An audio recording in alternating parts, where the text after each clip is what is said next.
Hey everybody, we're going live. Glad to be back amongst you guys. Let's see if I can get myself situated here. I'm gonna get this thing out of here. There we go.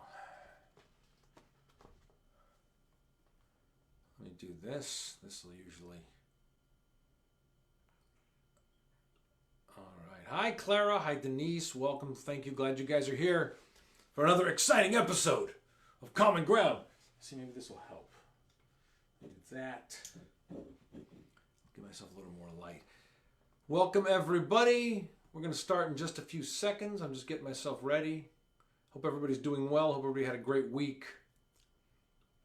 I had a really good week because a super fun and exciting week because there was no violence out there in the world to speak of, and that was very happy for me.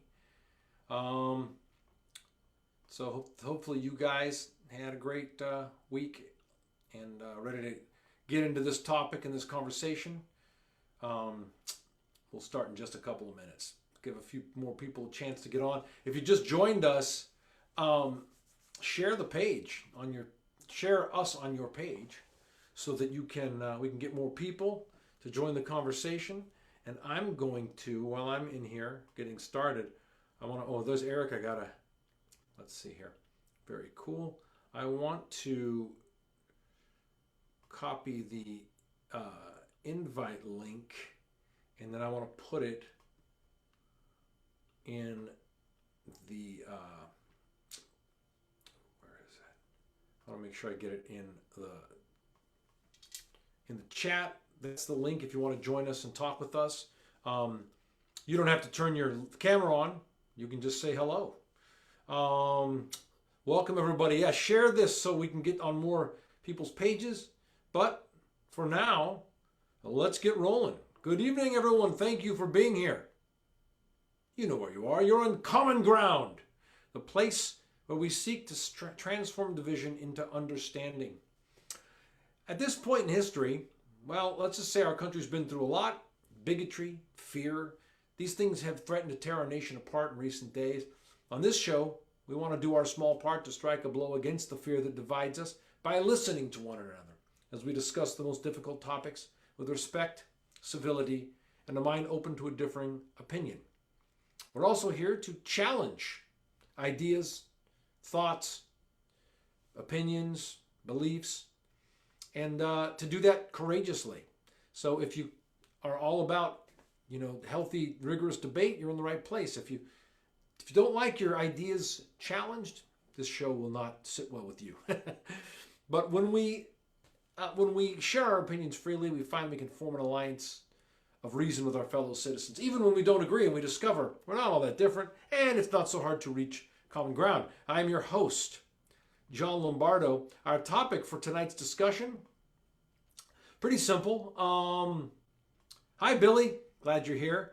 Our topic for tonight's discussion, very simple. Like I said, the new administration. So we have a new president this week. We have new administration. What do you think? What are you excited about? What are you concerned about? What are you hopeful about? What are you angry about? Let's talk about all this stuff tonight. And in order to have that conversation in a more complete and nourishing and satisfying way, I want to bring on my co-host, Eric Rodriguez. Eric, are you there with me? And welcome, my friend. It's good to have you here with me once again. There you are. Hello. Hey, guys, I put the link in the chat box. If you want to join us, pop on in. I'll keep an eye on things. And if I see in there's a waiting room, so you won't come right on. But I'll bring you on. And if you don't want to be seen, if you just want to talk, you can just turn your camera off. But we'd love to hear your opinions, love to talk to you. As always, this is an open forum, and we want to hear from all of you. There's the link. There we go.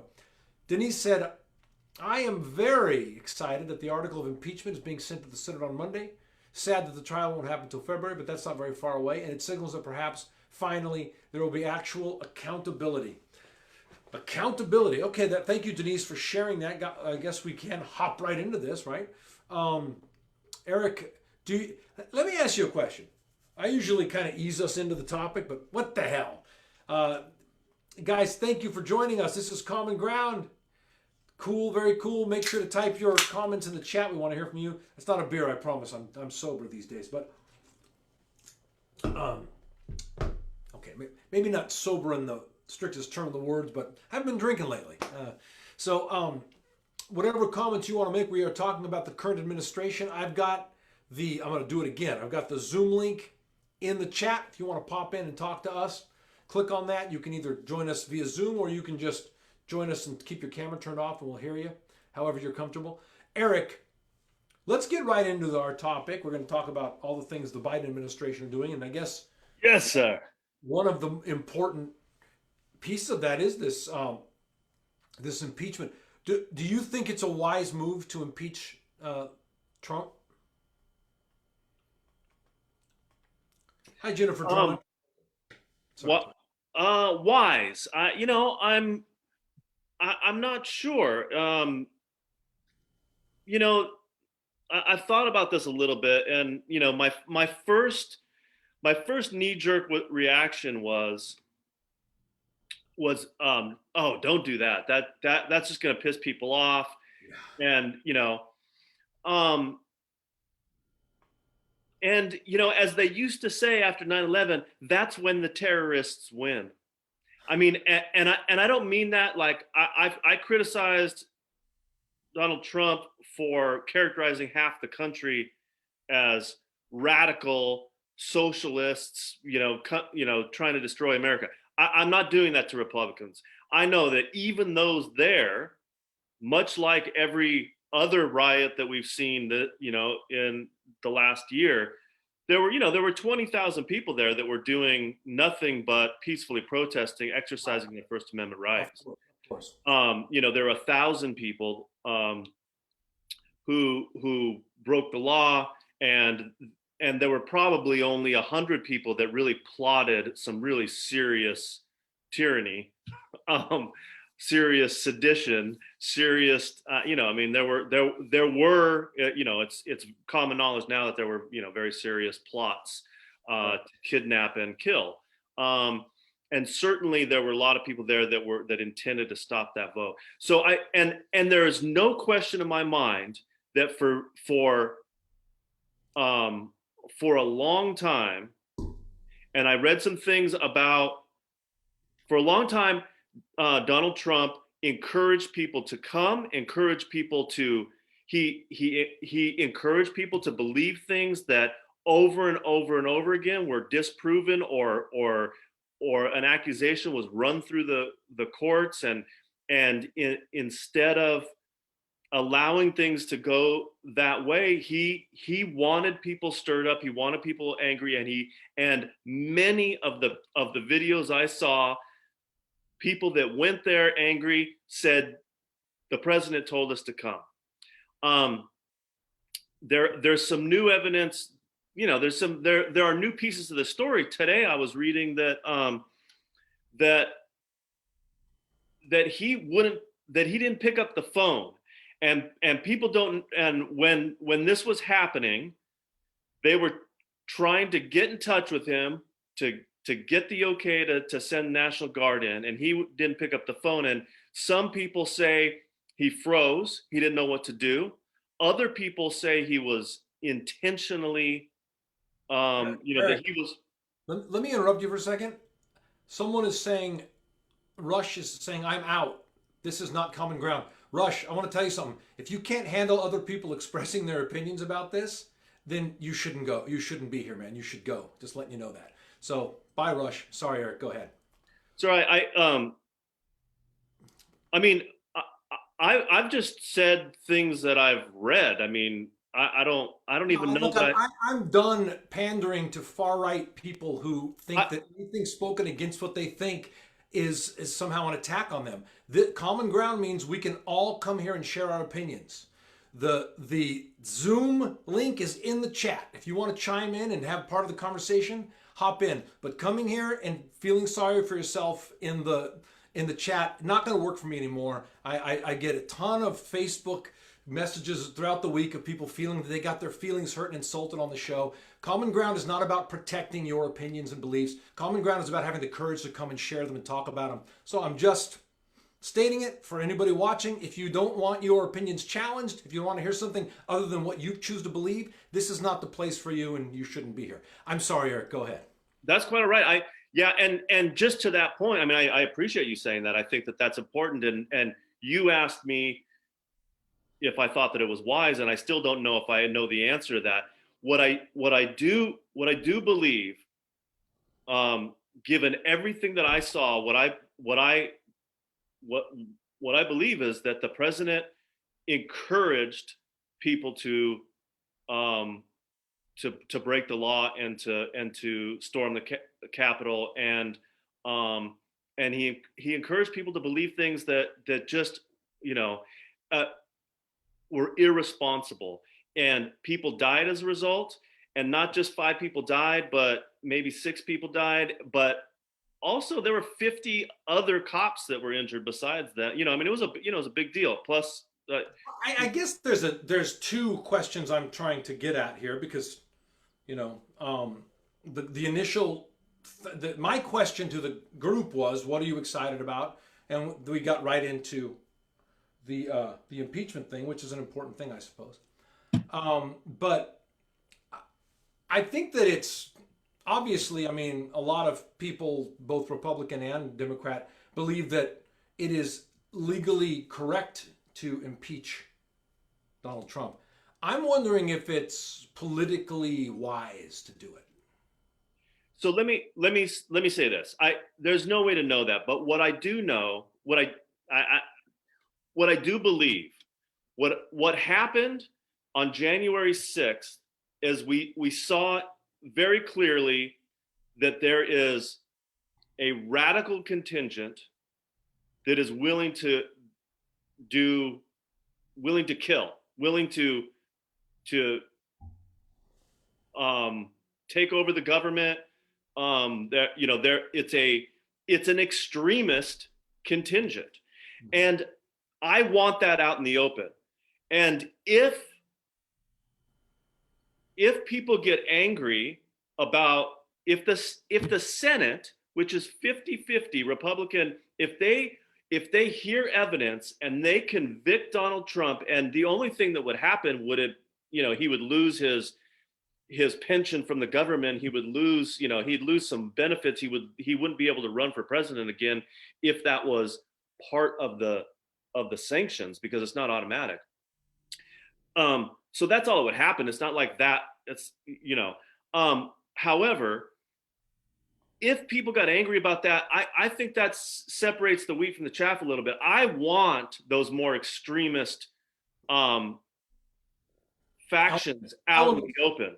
Whether it's no matter whom it is, whether it's BLM, whether it's whoever it is, if there's any radical faction of these protests happening around the country, we want it exposed and weeded out and gotten rid of. Absolutely, right? What I think that we saw on January 6th, in addition to the riot and the insurrection, what we saw was there were a bunch of people who were playing politics, who were engaged in political theater, and when they saw how far it went, they no longer, in good conscience, could support this farce that the election was. They went, oh, never mind, I'm not going to object anymore. They were, and that's what we need. We need people who understand, who take that responsibility, and who understand that there are real serious consequences, and to not play games. I agree with you. I want to talk about a couple of comments in here. I want to address. So Robert is here. Hi, Robert. Robert has a comment I want to address. He said, hold on a second. He said, didn't Trump say to go peacefully to Capitol Hill? I'm confused. I saw his speech. So Robert, Donald Trump did not say go to Capitol Hill and do violent things, nor did he say go there peacefully. I mean, the honest content of his speech was, we're going to march down there and we're going to take our country back. And you got to be strong, and to take your country back. He also said, I'm going to march with you, and disappeared. But so it is up to the people to determine how they interpret that to some extent. I absolutely think that. However, Robert, you're going to have to show me something. I watched the speech too, and I didn't hear the word peacefully come out of Donald Trump's mouth. Did you, Eric? So Robert is saying that he said peacefully. And No, Lucia, I remember it exactly as you do. We're going to take back our country. And it wasn't just that's an important piece, yeah, but it was also all of the things leading up to that, days and days and weeks and all of that. I mean, there were many, many statements made. People people went there and people said this. The people that were like, some of the people afterwards said, well, the president said we need to come and we need to take back our country. I saw people say that. yeah. People definitely interpreted that way. I kind of lean toward Robert, agreeing with Robert that I don't think that we can't start holding people accountable for how people interpret what they say necessarily. Robert and Lucia, and by the way, Lucia, hold on a second. And Lucia, I know you were talking about, oh shoot, I'm sorry about that. That is wrong. Let me get this whole thing out of here. Lucia, I'm going to type the link to the show in here so that you can join us, because Lucia wanted to join us and I want her to be able to join us, but I think I just I got to get rid of something I just typed in here. But Lucia, I'll put it in there. See if you can find it, Lucia, because I believe that I put it in there. I put it all in there. But I can't get to it. So find it back there, Lucia. So I'm sorry, Eric, go ahead. So there's a whole bunch of things as opposed to just those few sentences. And this isn't just him, the other, Giuliani and I forget which son, but there were other speeches that were, Giuliani was also saying, yeah, let's settle this by combat, there was it's just disingenuous to pretend that it's going to be very difficult to prove without a shadow of a doubt that's what Donald Trump wanted. But there's no reasonable person that could assume that he didn't stir people up on purpose. He wanted people mad the whole time. I mean, his intention was very clear. And I said this last week on the show. People were and still are, some people still are very convinced that the election was stolen, despite the fact that it was just accusation after accusation after accusation. And there are tiny little examples of something that was fraudulent or illegal, tiny little examples, as there always is with every election. One of the senators said that there's more accusations of fraud in this election than ever. I agree, but that doesn't mean that they are not sustained accusations. They're just accusations, and you can't use what people believe as proof of your accusation, because it seems almost like people are doing that. Like, look at all the people that look at all the court cases, and the interesting thing, I've thought this the whole time, like there have been accusations by the Trump administration that and certain senators that didn't look anything like what the lawsuits were. The lawsuits were trying to get votes thrown out via technicalities. They were trying to get things. They weren't saying that it was stolen in court. They were saying that on the mic, and then in court they were saying, we don't think that it should be allowed for these votes to count. We think that these people weren't close enough to monitoring. We think that mail-in voting should just be outlawed, but these were all things that were in place already. And you can't come back after the vote to say, like, we don't like it. That has to be something that's done before the election. So it's very interesting to me that the things that were in court were not even, they were not the accusations that were being said out loud. Right. Um, but strange things like the biggest thing that I was seeing about the machines were like crazy things that were totally unproven. And the biggest rumor was that the machines were vulnerable, but just because you could do something doesn't mean something was done. And I remember the White House press secretary, I'm forgetting her name right now, talking about statistics, and it's like, well, just because it was unlikely to happen doesn't mean it didn't happen legitimately. So there seemed to be this conjecture and this accusation, but there.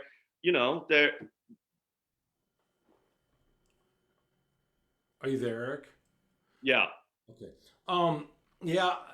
So let's move on from this particular topic because I do want to talk I about. did. I had no intention of talking about that. I know it was the first thing that came up. Hi everybody, welcome. Welcome. This is Common Ground. I just want to tell you guys too. Unfortunately, I can't see the comments anymore. So I'm texting one of our dudes to send me questions that get asked. I'm so sorry, guys. I don't know what happened. I'm a Facebook moron. I can't find the comments. Let me see if I can do this. No, my comments are totally frozen up. I can't see them anymore. I don't know why. So, all right. So, wait, hold on. No, it doesn't work. I can see people liking posts, but I can't see the comments. What do you guys think about what are the things that you saw this week that made you concerned or made you excited? And if you're watching, guys, if you go back up to the top of the comments, you can join us in the Zoom and engage in a discussion with us. You can click on that link and join us.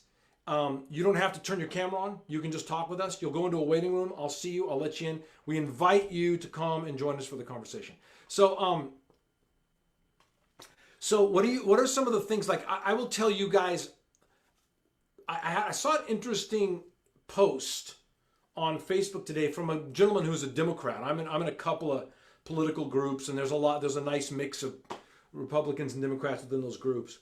But this gentleman was concerned. He said, Joe Biden said, I'm going to tell you right now, I will fire you if you are disrespectful to one another in my administration. Okay.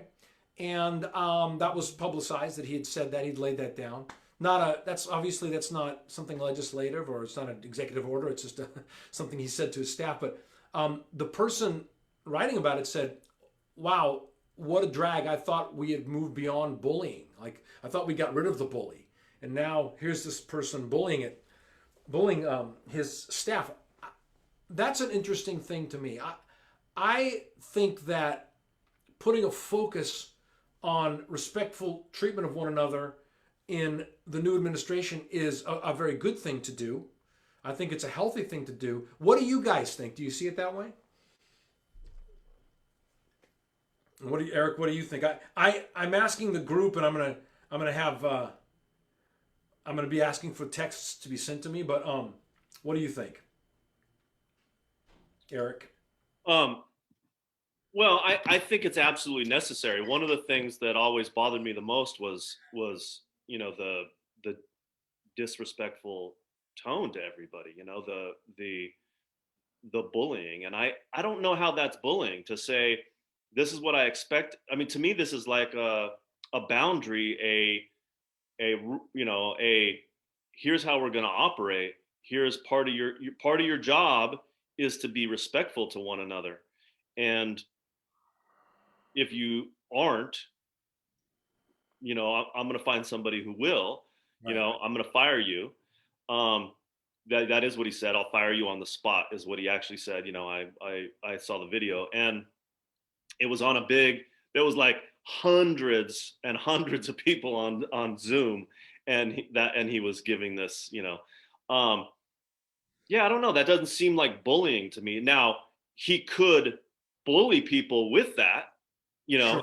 He could then later on, you know, be unkind and be, but just to say, here's the line, Mhm. that to me, that's not bullying. So I've got a bunch of. I can see the comments now. I got it on my phone. So let me read some of these guys. I gotta try to find this. For some reason it will not let me repost the damn Zoom link in here. Um, I'm gonna try again. I really want to let you guys get in here and talk with us. Let me try again. I don't know what I did. It was definitely user error on my part that caused this. I don't know. Well, one of the things that I really, really was happy about um, the other day during the speech at the inauguration. I, you and I have talked very openly about Joe Biden was not our first choice, and I mean, I having heard him talk many times over the past few months, I feel a lot more confident in him now than I did before. And some of the like doctored videos that were going around where these things were cut so that he looked like a complete idiot. I mean, he is not a brilliant orator. He is, he can but neither was our last president. I mean, 45 was, had a hard time getting through any public speech with coherence. I mean, it was tough for him. But I, and Joe Biden is, I've seen him many times over the years be quite prickly. So, he wants, I believe him, he's sincere that he wants, he wants things to go back to dignity and civility. And many people have commented, including Republicans, that he is a genuinely nice guy, that he really gets along with people well. So, I mean, I have some faith there. The fact that he talked about being compassionate and having humility and saying, like, it's not about me, it's about us. That intention was not there in the last administration. So I know that I do not have any illusions that he's going to be perfect in that intention, but intention is important. If you intend to be humble, and you intend to be compassionate and to strive for unity, you're much likelier to get to that destination than if it's not. Then I mean, some of those things were just just not part of the plan. Absolutely. Hey guys, we have Carol with us, who's a regular viewer of the show. I did figure out how to get that link in the chat so you can join us. Hi, Carol. Welcome. Hi, can you hear me? We can hear you great. Thanks Yes. for being here. Okay, I've got double because I've got two audios going right now, Okay. a Zoom and the Facebook. Okay. Well, you sound good here. We can't hear. It's not echoing or anything. How are you, Carol? Oh, You got it. there you are. Okay, hi guys. Hi. Nice to talk to you guys. You too. So I've been writing all sorts of things. I'm good. I got my first COVID shot. I'm hoping to get the next one this coming week. Are you getting that, Carol? Is it because of your capacity, your employment capacity, or is it because of other factors? I'm old. I too got my first vaccine shot, and other than a little urge for satanic ritual and the sense I'm being watched, I feel great. I'll get my next shot in 3 weeks. It's exciting. It is exciting, and I'm eager You know, to get my mom vaccinated.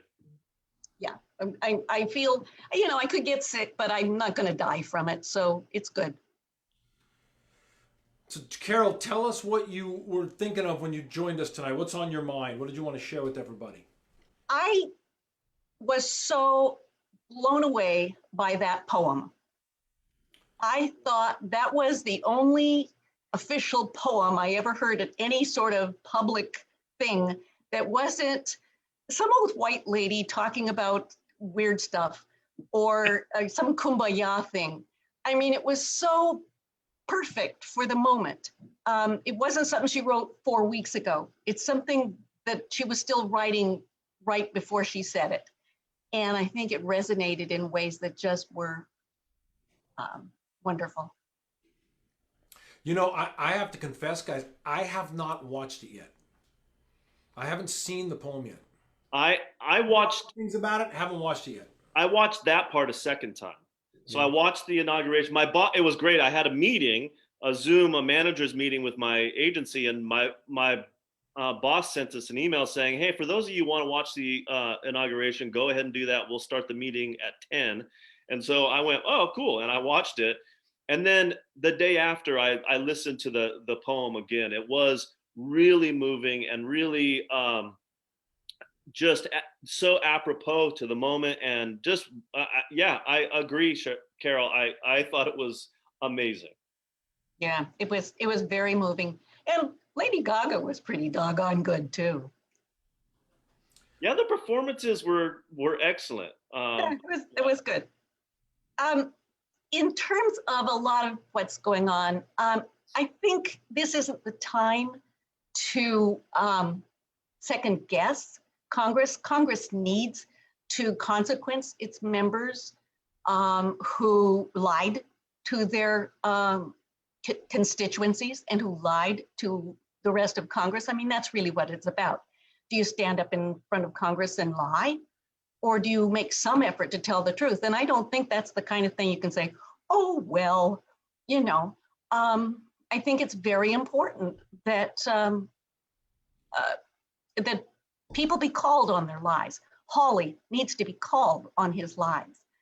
There are a lot of people whose behavior was in the gray area, but I think particularly Ted Cruz and Hawley just really do need to be badly sanctioned for what they did. Hawley was really encouraging people to be violent.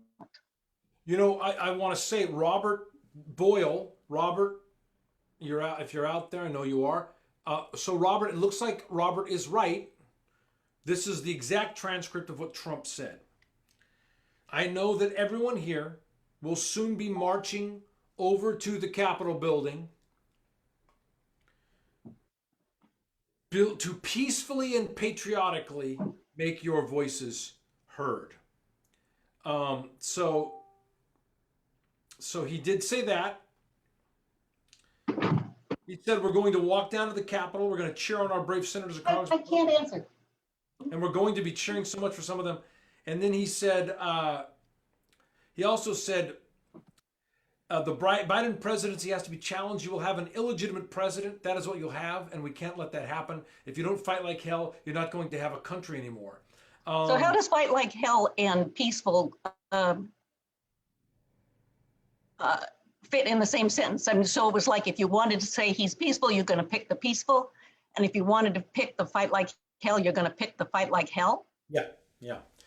Which is, as far as I could tell, it has been a really clear strategy of his always. You know, he always plays both sides of the fence.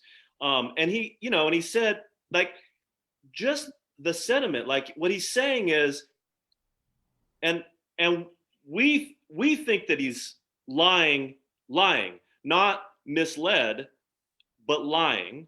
I think the three of us think that he's lying about this. He's telling people something that he knows isn't true. There's an illegitimate president about to be put in power, and you have to stop it. So maybe he used peaceful in the beginning of this, but he is saying you've got to go up there and stop this thing because he's illegitimate. Yeah, I've been baffled the whole time, and I know that Lucia's having trouble getting on. Lucia, I'm sorry. The link is in there. It worked for Carol. I don't know what to tell you. It's About the third time. Excuse me? about the third time. Yeah. So Carol said she had to do it a couple times before it worked.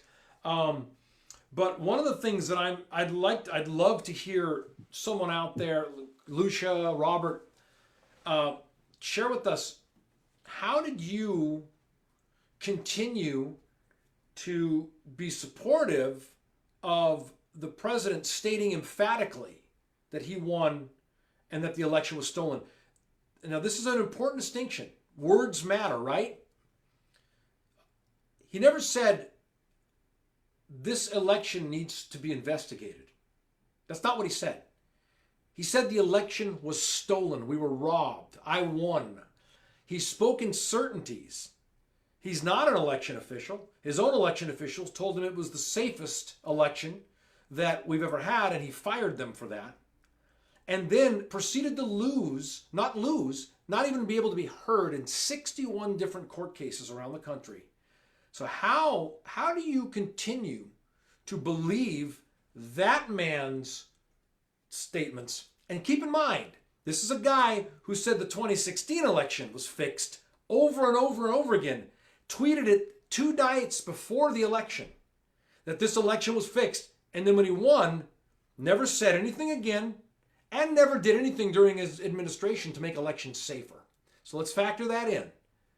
Now he claims with zero evidence that was even able to make it into a courtroom with his own administration, people like Barr and his cyber security experts saying there is no evidence of widespread election.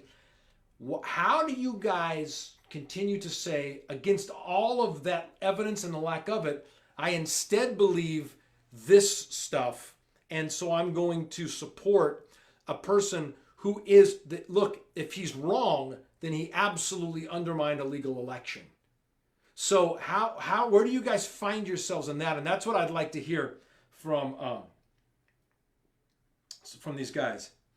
So I'd like to hear that from Kristen. Said Trump is the guy who pulls the pin from the grenade and then hands that grenade to someone else to throw. And then but I want to reiterate, Robert, I get what you're saying. You're not wrong that the word peaceful was in his words.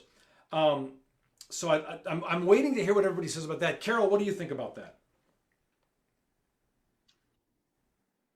How do people continue to support someone? Oh, So, it Carol, goes. Carol, I got to interrupt you. I'm so sorry, but you are a former prosecutor. Am I right? Correct.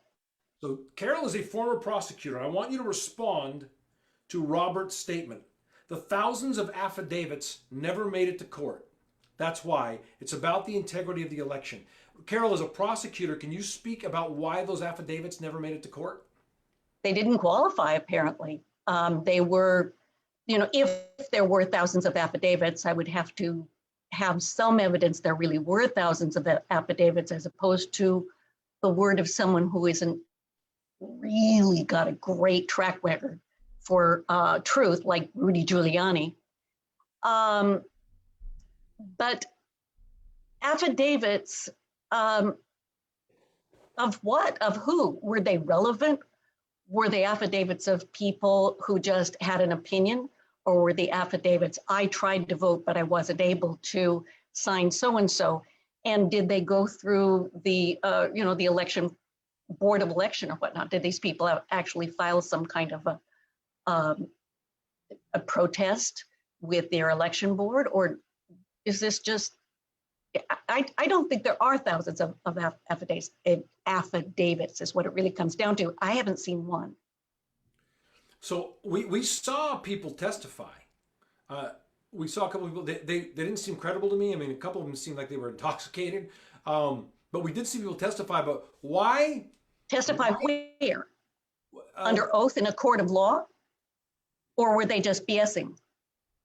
I don't remember. Eric, do you remember?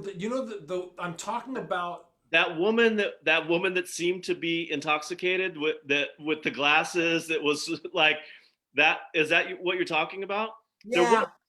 There was some sort of, I don't even. It was a hearing of some kind. It was a hearing of some kind. It was a hearing of some kind. There was like a bench and they were sitting at a table, and like it looked like a courtroom, but I guess I never looked into it to know, like, and it is absolutely not like outside of what Giuliani might do to like stage something. He did stage other things and make things sound like, I read several articles about things that he did that it was just illegitimate. And that may not have been a courtroom. It just may have been set up that way so that you could get somebody looking as though they were giving testimony. But here's the deal. Those were Republican judges. They were Republican judges who said, no, there's no case here. It wasn't a bunch of Democratic judges. It was people who Trump himself had appointed. It was people Republican governors had appointed. The Supreme Court of the United States. The Supreme Court, even with that woman and the weird guy, you know, I mean, come on, this wasn't some Ruth Bader Ginsburg, you know, conspiracy or something like that. It was not a liberal conspiracy. I was a Republican. I left the Republican Party when Donald Trump started the birther thing. That was the end for me. I had stayed in the Republican Party because I felt that the Democratic Party took Black voters for granted. And I just didn't. I often didn't. I voted how I chose to, but I was a Republican. I stopped being a Republican as soon as that party adopted what was so patently, clearly not true. And ever since then, it's been like that. So I have no confidence in something that just comes from that same source. Well, you know, Carol, what I think is just so hard for me to grasp. This is so hard for me to grasp. You bring up the birtherism scandal. It's well known that Donald Trump spent years spending money and promoting that birtherism scandal. People actually, at one point, a person fired a shot at the White House when the Obamas were in there. Michelle Obama talks about it. That was a person who had believed that he was not fit to be president because of the birtherism scandal. It was a lie. So this person has actively promoted that lie in the past. This person said that the election in 2016 was fixed, then won it and never said anything again. He has promoted lies in the past. Even if you think he's not lying that much now, he is capable of promoting lies. So when you have an election occur and you have all of this evidence that nothing illegal has happened, and then you have the evidence of the repeated statements of a person who has lied many times, I don't understand how a rational person doesn't at least go, I don't know. 61 courts and the Supreme Court and his own people, I don't know. But the people who support him don't do that. They say, nope, everybody's in on the fix here. That's such a strange thing to me. Guys, someone named Hugo the Newlywed entered the waiting room. Hugo the Newlywed Groom, and I think that sounds familiar to me. Carol, do you want to stick in or are you going to leave? I'll back out. Thanks, Carol. Thank you so much. It's such a pleasure to have you on. Nice to see you, Carol. The link is in there. If you want to come in and talk to us, please join us. Who have we got in here? We've got Hugo the Newlywed Groom. Do you know who Hugo the Newlywed Groom is, Eric? No. Uh-oh, here we go. Hugo, we're bringing you on. You're up. Hugo, how are you? Who the Newlywed Groom is, Eric? No. Oh my God, it's my brother. Hugo, we've got you on. You're up. Joe, can you mute your speaker? Oh yeah, sorry. Oh my God, it's my brother. Well, what commie liberal bullshit are you here to spew now? I just wanted to come on to say I'm listening to this horse shit, and I'm choking back the puke. Thank you. No, I just wanted to say one thing, and I was typing it. None of the cases brought before the courts had anything to do with the voter fraud. It was they never all made it to the courts. But I know what you're going to say. Yes, go ahead. Please say it. It's a good point.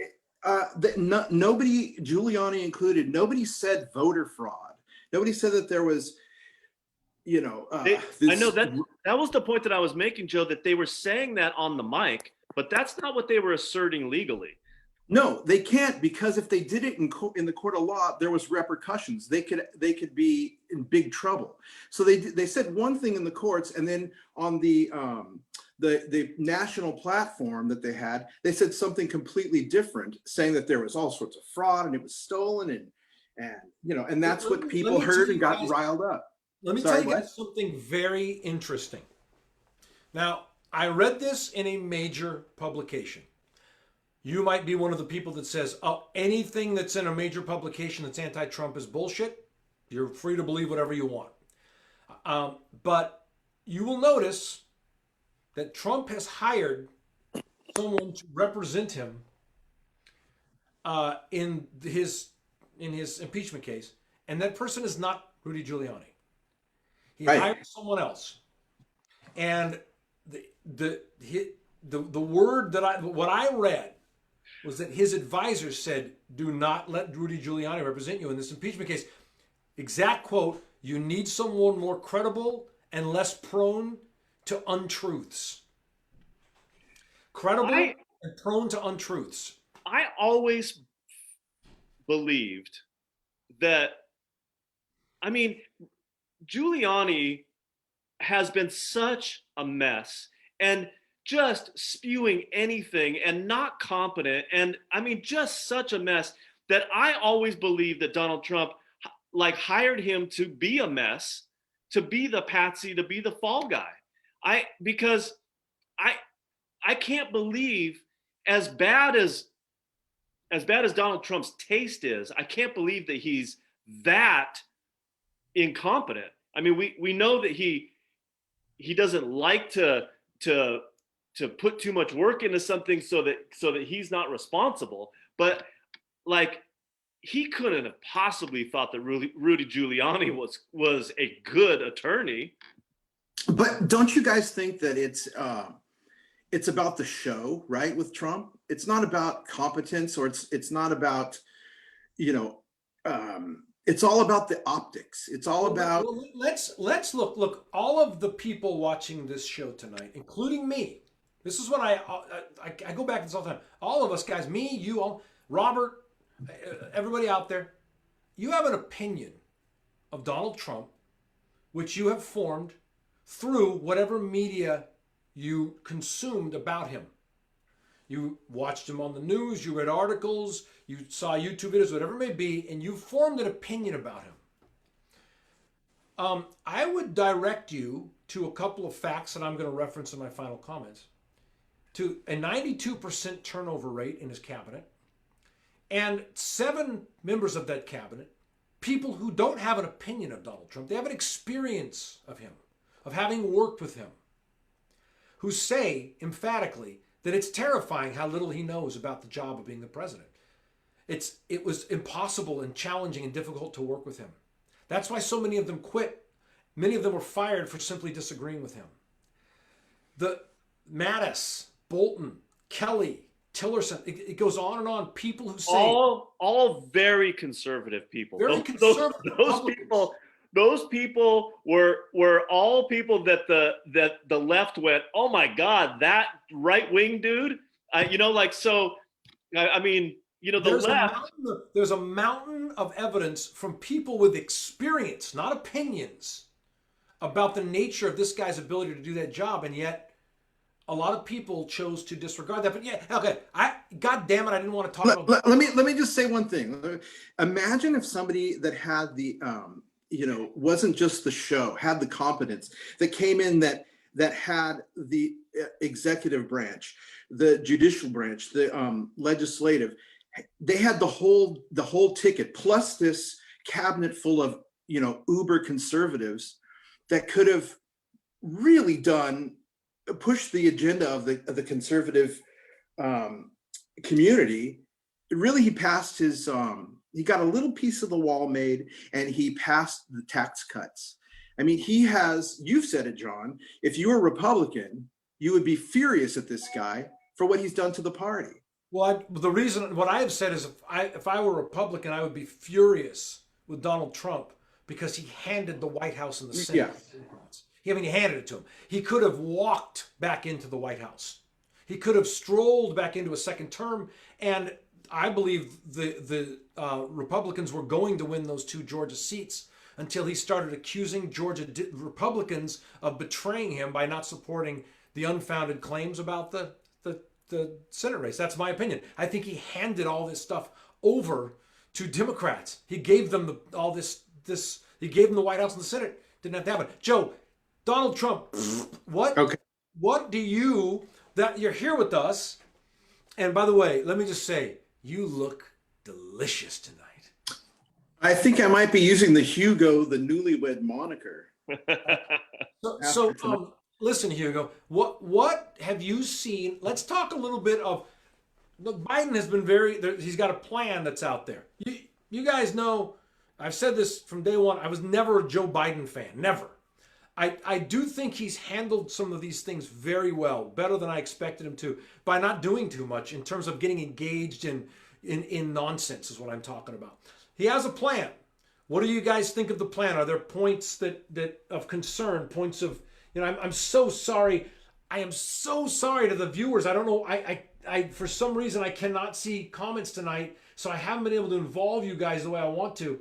Let me see. Well, John, yeah, I'm following the comments here, and strangely enough, when I came on, the comments have dropped off. What the hell? No, I just want to let me say one thing. The bar is so low. Biden could have just come in and been like, we're going to have press conference, which I'm making a joke, but having press briefings where actual information is being disseminated, and Fauci, the relief that you see on Fauci's face, being able to, he said, before he had done that first press briefing, he had been talking to Joe Biden 15 minutes prior, and Biden had told him, we're going to go with the science, and you go out there and you tell the truth, essentially. I mean, I'm in PTSD. I'm experiencing that, and I don't want to trust it just yet. I'm waiting for the other shoe to drop, but it's so reassuring to see these little bits and pieces of normalcy coming back. And Joe, I told John earlier today that I don't particularly love Fauci. I find him to be a little self-important, and I would have. He doesn't have a great record back with the AIDS stuff too. He's not my favorite dude either. Yeah. I would have sought out somebody else to come and be that public face, a fresh start. However, I was extraordinarily amused by the fact that his grin was from ear to ear.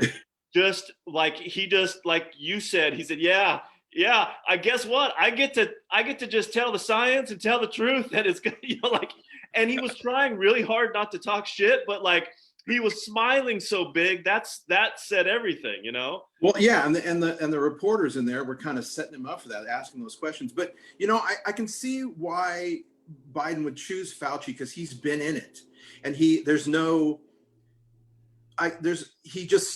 continues doing what he's doing and can lead the charge forward. I don't know.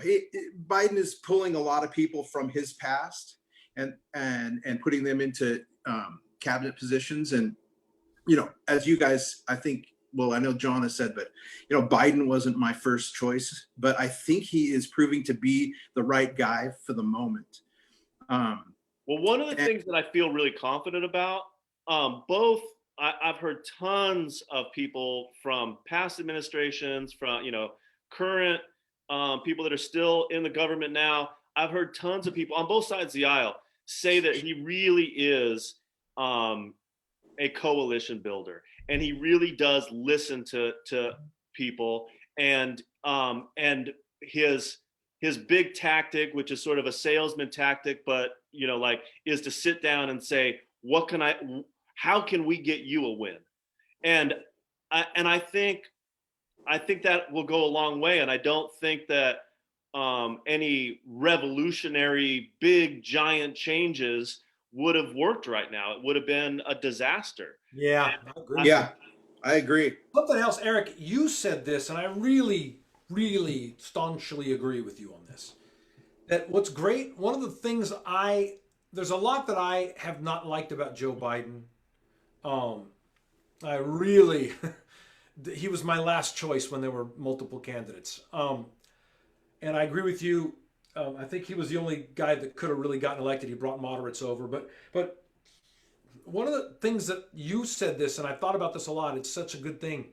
Joe Biden, nobody thinks he's that great. And that's a good thing. We've had enough hero worship of the office of President of the United States of America in the last 12 years. Obama was a hero to liberal Democrats, and he did some stupid shit that Democrats should have been pissed off about and called him out for, but everybody went, oh, we can't do that because he's Obama, you know? That's not good. And then Trump has a straight up cult of people who will back him no matter what he does. He said it. He said it. I could shoot somebody and these people would not stop supporting me. He was absolutely right. Not healthy. We are not gonna, the three of us are not gonna have Joe Biden's face on a flag like he's the Raiders. No. Riding around, putting the flag in the back of our truck. That's not gonna happen. In the country, that's not gonna happen. There was a cult of personality. And as you were just saying a little while ago, John, how do you see these things? How do you see this history? I mean, I got in a little beef with somebody before 2016 when I used to still do that stuff on social media. A friend of ours named Todd, already before Trump got elected, when there were still 20 Republican candidates, I was saying he has such a history of being a liar, and from the very early days, he's been a corrupt businessman. And I said these things, and this friend that we grew up with from high school unfriended me, and then I was told that he was talking shit about me. He was so on Trump before he was even president, against a guy that he grew up with. And I said, hey, man, I didn't disrespect you. I was a little disrespectful to Donald Trump, but I didn't say anything at all. I would never disrespect you. And that was it. We were done. And I should have known then that there was something different about Donald Trump, that people wanted to be behind him in a way that I've never seen before. He knew it. He knew it. When he said that, he was bragging.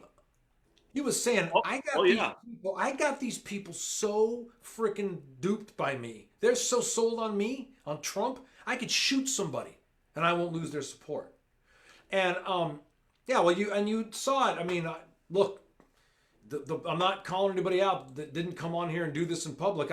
That's why I said what I said earlier to the viewer who was like, this isn't common ground, I'm leaving. Go. People are, there's a Zoom link in there. Come on and speak your piece. That person that said that a few minutes ago, I have personally invited him to come on this show. Where is he? You're not gonna, you can't sit back and toss in your little bits, and then whenever it doesn't say things you completely agree with, say, I'm taking my participation football and going home, then go.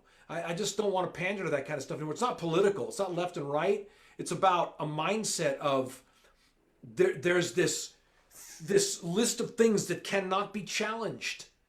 And this guy's on that list, that they can't be challenged. They can't be misspoken of, like your friend, Todd. It's like you spoke ill of the Pope and he's a Catholic. This is just a guy who used to sell shitty hotels in Atlantic City. He's just a guy. But, don't forget, what? Have you ever felt like, let alone a politician, that there was anybody that you were so committed to? No, that, I would never wear a politician's name on my car. Hell no. And the thing is that this guy that they have sold sold their souls for, how did people not see that he doesn't give two shits about anybody but himself? That's what I don't know. I mean, I don't know. Every single person he's had dealings with, when they have gone against Trump, when their fealty has been questioned, they're done. They're out. Oh yeah. And that's my point. It's just Once again, these, you don't have to we don't have to sit here and have opinions about this, guys. We can go to people who have been there and done it and know what it is. There's so many of them that have been there, done it, supported the guy, and he cut the. I mean, but my point is, there will never be a cult of Joe Biden. Nobody likes him that much, and that's good right now. And America needs a boring president that nobody likes that much right now that will maybe just get some things done. well, Yeah, even sorry, go ahead. just really just competence. And I know that I know that that's triggering for people who really were supportive of Trump. But I've heard so many people that who are political commentators and people who worked in the government, politicians from other countries, people that worked in the administration, read all kinds of stuff. People weren't, and these weren't attacked. They weren't trying to attack. They were just in a matter of fact way saying that the administration was not competent. There were only, and as you just, I mean, there were only a few things that they were trying to accomplish. The rest of it was just, and I mean, I really, I was saying the other day that like, oh, we're going to have a federal government that, for the first time during the pandemic. And I was being a little cheeky, but I really mean that.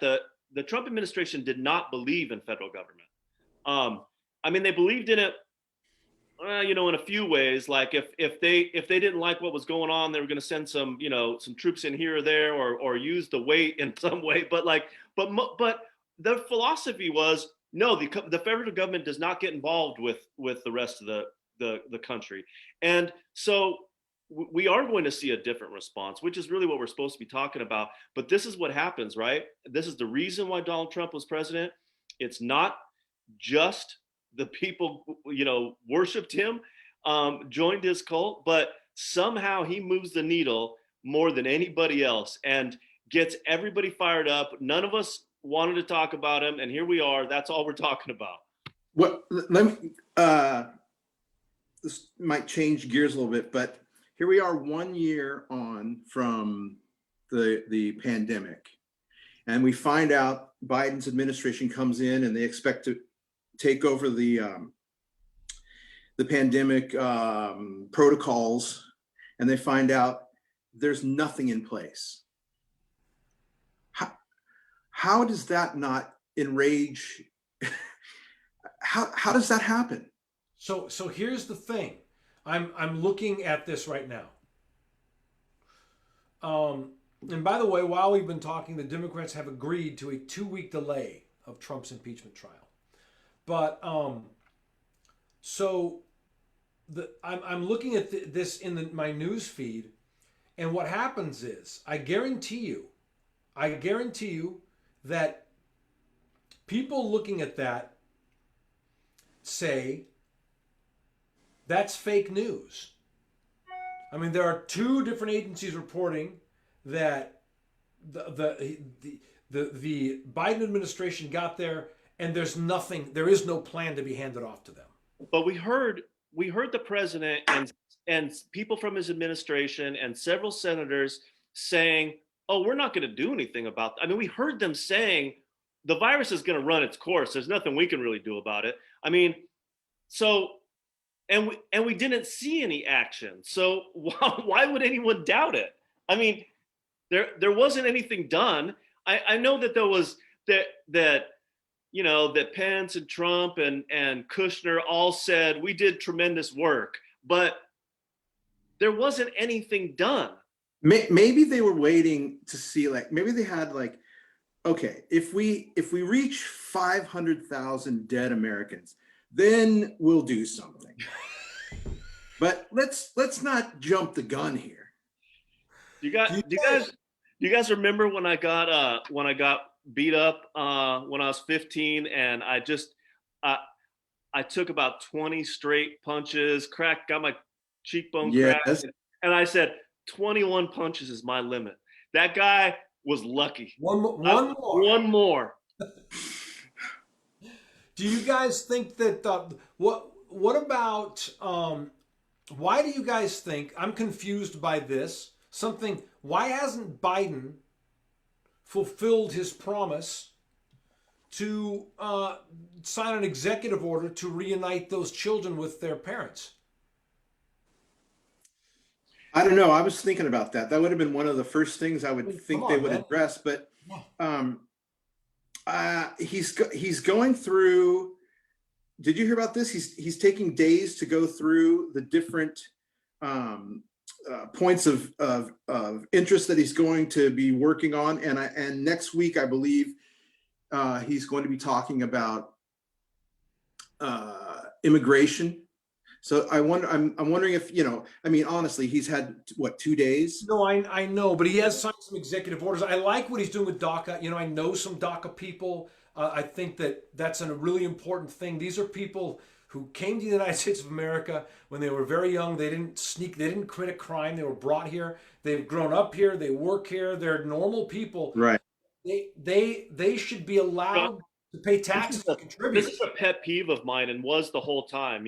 I've known many DACA recipients and our participants, and the statistics are amazing on Dreamers. People who are part of the DACA program. I've read them too. They actually have a lower crime rate than normal Americans. Lower crime rate than citizens. They have 97% of them are employed or in school. I mean, these are the people that we want, and they were brought here as children. There's no reason to punish them.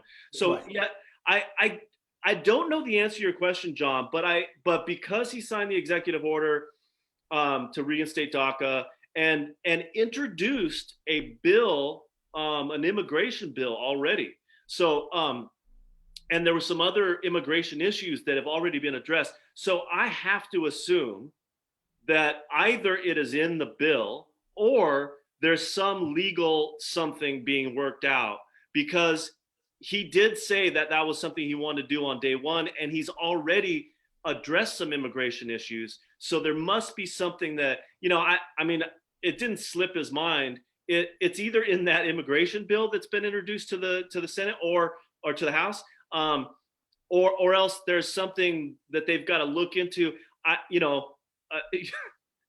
was reminded, here I go again, but I remember Tillerson talking about how our last administration, he would just say, I can't do that. It's not legal.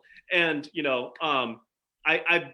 I believe Biden knows better. He's been in that office for a long time. He's been in the Senate and in the White House for a long time. So that's what my guess would be. It either got put into the bill or they're looking into some legal matters to be able to actually make it stick. That's one of the things also that happened a lot in Trump's administration. He would sign executive orders, and then 2 weeks later, people would go, "You can't do that." And maybe to Joe's point, maybe he just didn't know, or maybe to Joe's point, it was just about the show. It didn't really, the substance didn't matter. But in any case, that happened a bunch of times where there would be orders that nothing happened, even though there was an announcement. There was an executive order that's been, it wasn't legal. So here's an example, and I think it's time to wrap up, guys. We've been on long enough, but here's a final example. This is what I like. Okay. So Biden has signed an executive order reversing,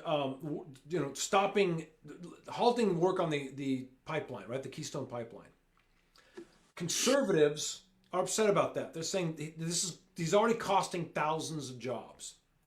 Liberals are saying more important than those jobs is protecting the environment and the land that belongs to the native peoples that have been fighting so long to keep it. So this is a policy issue we can discuss.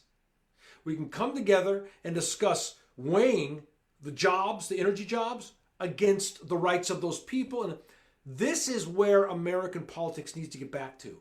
It's not, hopefully we can take all of this, all of the hyperbole out of it and the nastiness and the stupidity, and get down to discussing what both of those are both perspectives worth looking at. Yeah, we don't want to put 11,000 people out of work ever if we can help it.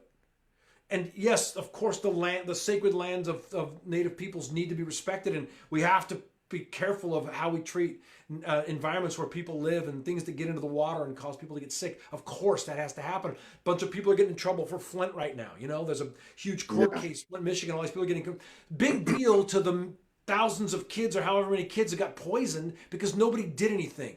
You see, like, these are important things. It's not just about the jobs, it's about the impact. So these are, now let's discuss issues intelligently and come up with the best solutions. This is what a boring, normal presidency can hopefully bring to us. That's my hope. Yeah, a return to discussing issues is it seems foreign to me. When's the last time you heard the president talking about issues? And not insulting Meryl Streep on Twitter. I don't know, you know, like just silliness, or any sort of foreign policy, or you know, I don't know. What do I know? I'm just a dumb newlywed. You get the hell off my show. I'm very interested in that exact topic. That's super interesting to me, you know, and Joe being a you know, no big surprise that of course I'm for preserving the land and the rights of the natives. You know, like, no one's going to be surprised about that. And cut it out with more investment in oil. Fucking cut it out. We could be, there's plenty of roads that need to be rebuilt, and we have the technology to build those out of solar collectors. Shut the fuck up with oil that it poisons the water and the air. Cut it out. That we could put those people to work. We subsidize the oil companies. We could subsidize, you know, our infrastructure being rebuilt, including solar power, and we don't have to have huge fields of solar collectors. We could do it where we already have concrete and, you know, we've already built. There are roadblocks to this too, though. There are areas where we can't get solar yet. Like for example, there's a big problem in I was just reading about this. It's a small place, but there's so much foliage built over the houses that there's some what's the word I'm looking for? There's some type of regulatory impediment to getting solar into those areas. So but once again, this is an issue. This is not a political issue. It's an issue that needs to be approached by people who have everyone's interests to be represented and to find some type of way to move forward that is the most effective. Look, Eric, you're not going to get any disagreement with me. All you have to do is go back and look at what the oil industry did around the discovery of what lead was doing in our air. The oil industry resorted to thuggery to silence the scientists. They had scientists they paid off to lie about what lead did to our bodies. There's no level of lead that's safe. So the oil industries are going to do a very good job of misinforming and creating all kinds of obfuscations to protect their interests. Make no mistake, it's already happened. We don't have to wonder if they're going to do it. It's already happened. But it should be a policy that we discuss, looking at all from all issues. And I welcome the possibility of a boring, normal administration where the people start to demand, let's get past a bipartisan divide and start looking at issues from the same perspective. Let's not forget about beautiful, clean coal. And with that, everybody, I'm going to go do it's a long one tonight. Joe, you're going to stick around? You got to go. I'm going to leave you to it. Oh. Thanks for letting me butt in, and I'll... I'm sorry to see you go. Anyway, Eric, all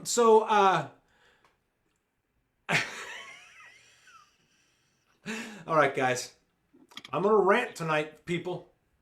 If you don't want to hear my rant, don't stick around. I'm going to start tonight off with a quote from the late, great Neil Peart, drummer and lyricist for the band Rush. This is from one of my favorite songs by Rush called Witch Hunt. The lyric goes like this. Quick to judge, quick to anger, slow to understand. Ignorance, prejudice, and fear walk hand in hand. The song is called Witch Hunt, and it is about the misunderstanding of the stranger and how that fear plays in our psychology. Hey, speaking of ignorance, prejudice, and fear, anybody watch Fox News this week? It is tragically hilarious to me to watch those pundits at Fox News at it already. Day one of the Biden administration attacking, which is no surprise, but the things these perfectly coiffed rage patriots are so concerned about in the new president's cabinet: incompetence and corruption and divisiveness. Funny, since I just watched them work themselves into fever sweats over the last 4 years, defending the poster child for all 4 of these issues. Here we all go, people. Here we all go, jumping on the cult of personality war wagon. Across our social media pages, many of us are leaping to the defense of what we vehemently denounced for the last 4 years because the right guy's guilty of it, while others are raging against the horrific moral depravities of the new guy after they just spent 4 years defending the same thing in the guy who lost. It's all just harmless stupidity, right? Wrong. It's eroding our ability to judge right and wrong, to agree on basic principles of what comprises human decency. But what if that erosion of decency was your job? I feel so sorry for those people that work at those news channels. Ugh, what a tiresome gig. I started with Fox because while every major news channel does this, when it comes to angry, fearful invective and outright hypocrisy, Fox is the undisputed world champ. Man, I would love to ask some of these Fox pundits, how do you do this with a straight face? I have so many questions for them. For Tucker Carlson, you accused Biden's nominee for Assistant Health Secretary of being unqualified. You're worried about how qualified members of the president's cabinet are? I watched you spend the last 4 years standing up for the guy who made his son-in-law the czar of everything with 0 experience. You said nothing when Kimberly Guilfoyle was given the stage at the Republican National Convention for 20 frightening minutes. Her qualifications to speak at this auspicious occasion? She was Trump's son's girlfriend.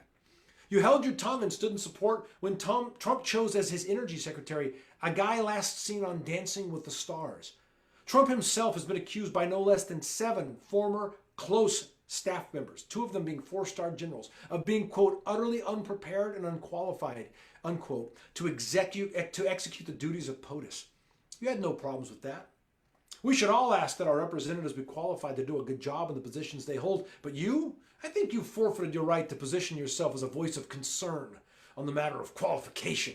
What about Laura Ingraham, who continues to push an as of yet unsubstantiated story about Hunter Biden's laptop? In another just wait you'll see moment from far-right conspiratorial thinkers, she called it an episode of unprecedented corruption about to be unveiled. Man, do you guys ever get tired of bombshells that never explode? But, Laura, let me get this straight. You're worried about the corruption in the White House?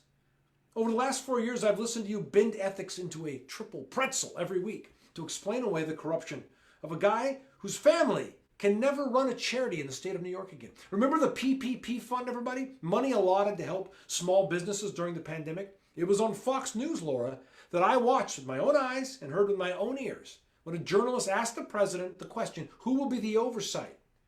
To which he boldly replied, I will be the oversight. Remember what happened to that money? Let me refresh your memory. It was largely pilfered by wealthy corporations. More than half of that money went to large businesses and corporations that had other avenues available to them to seek relief, although some did give the money back. Oh, and 25 loans valued at roughly $4 million went to businesses at properties owned and rented out by the Trump Organization and the family of Trump's son-in-law and top advisor, here he is again, the czar of everything, Jared Kushner. Between 2017 and 2020, U.S. taxpayers paid over $2.5 million to Trump's Mar-a-Lago property alone. All of this happened, yet you, Laura, said nothing. So your sudden concerns about corruption, kind of hard to swallow. And Sean Hannity. Good old Sean Hannity. Or as I call him, Little Orange Lips. That's his rap name. Well, all I'm going to say is one of the biggest laughs I've gotten out of all of this is watching you, Sean, call for Mitch McConnell to step down because he lacks leadership. And while I do really enjoy watching Mitch get his comeuppance as the jackals turn on each other, I have to say, Hannity, really? You're worried about a lack of leadership? You just spent every day of the last 4 years licking the feet of a guy who couldn't keep an administration together for 5 minutes. Trump's cabinet turnover rate, 92%. No other president comes close, except maybe Reagan at 80%. Reagan never even hit 80. So this, Sean, in case you were curious, this inability to keep a cohesive team together costs America a lot. It costs us national security, costs us massive lack of faith in the effectiveness of our government among the American people. It costs us gains in infrastructure. It costs important legislation. Very little can get done in this type of administration, Sean. And the reason for the ridiculously high turnover rate? A spectacular lack of leadership from the man whose ass you incessantly smooched for 4 depressing years. A lack of leadership. Sean Hannity, you wouldn't know leadership if it took up shop next to you in Trump's colon. The hypocrisy is amazing. I feel pity for these people. All the lying and twisting whichever way the wind blows must be truly exhausting. To call yourself a journalist, yet adhere to no standards other than to incite hatred or make excuses for identical behavior based on a self-serving political agenda. And like I said, most major outlets engage in the same hyperbole based on the partisan divide. They're all seeking inflammatory rhetoric as clickbait to promote their business interests rather than the truth. Journalism is deeply flawed in America because of this. However, Fox News, you say it all the time on your show. You're #1, the highest rated news show out there. Congratulations. You are the biggest liar. And some of you are probably asking, what the hell, John? Where are you watching all this Fox News? Sadly, it's at my mom's house. She's 92. And along with my brother, I have to take care of her now more than ever. I spend a lot of time there, and she has Fox News on all day long, like so many other older Caucasian people in the United States of America. And the toxic effects of the poison are crystal clear to me. My mother used to be a fairly normal person. Now, she's terrified of brown people that she lives nowhere near coming to take the guns she doesn't own. Virtually every time I see her or speak to her, she's in some level of agitation about the world. But the only window she has to the world, besides her children, is Fox News. It shows her a world every day, a world that is terrifying, distorted, and threatening. It arouses her anger, fear, and xenophobia on a daily, no, an hourly basis. So no one can tell me I'm wrong about this because I've seen the change with my own eyes. I don't blame Fox News for my mother's descent into the Twilight Zone. Frankly, I love my mom, but if one is simple-minded enough to let those hustlers of panic darken your soul to the point where you develop these types of bigotries, then there was a problem there in the first place. But I know that her daily exposure has caused whatever tumor existed there to grow rapidly and exponentially. So guys, why am I going on about Fox News? I mean, you either already know this really well, or likely you'll never be able to hear it. Why go on about it? Because I want the progressives to clearly understand and address this foe head on. It's safe to say that right now, in the big game, it's advantage progressives. They won the White House, won the Senate. They're having a moment, you could say. What will you do with that moment? Hopefully, something other than what we've seen. Hopefully, you'll maximize this advantage and use your temporary status as political victors to eliminate the real threat, which is not people who don't think as we do, but these information outlets that have made people so terrified of their fellow citizens that some of them believe we are lizard people who eat babies sprinkled with Satan sauce, and that a guy who failed at selling steaks and making fake schools, a guy so painfully clueless that he once saluted a North Korean general, yeah, he did, that guy was sent by God to save America. Fear did that. Sure, we can call people stupid or racists or whatever makes us feel morally superior to them, except the second you do that, you are no longer morally superior to anyone. They may be all those things, but the real culprit behind those weaknesses is fear. Now, the opposite of fear is love, and it is also the antidote to fear. We have to show these people that there is a place for them in the world of the progressive movement. Now, there is clearly no place for some of the ideas they cling to. But what happens to those ideas when people get less scared? When I was a kid, I was kind of freaked out by gay people. I grew up in the Catholic Church. I went to Catholic schools. My parents were good old American Christian homophobes, and it rubbed off. You know what changed it for me? A classmate, a guy who was gay. He helped me in music class. He was kind and he was cool, and he was gay. I somehow saw that a person who was kind and cool couldn't also be evil, so I chose to get rid of the perspective for which there was no evidence. Good for me. But really it happened because he was kind to me. That's the only way progressives are going to lead us to an America that's better than what we have. Kindness, patience, and compassion. Rigorous truth, yes. Holding people accountable, yes. But with patience and compassion. Here's a few ideas how we can do that. Right now, please, everybody, Be gracious in victory, Democrats. Thanks to my brother Joe for bringing this up to me today. He was so right when he said it. Be gracious in victory. When I see Democrats gloating on social media about the lost election, I despair and think, so we didn't just move past all this petty crap. Damn. Number 2, put some social gravity behind the idea of decency and humility as important elements of humanity. Trump was the president who brought boasting into fashion in modern politics, but haven't we all been starring in our own self-aggrandizing Instagram fantasy lives at the same time?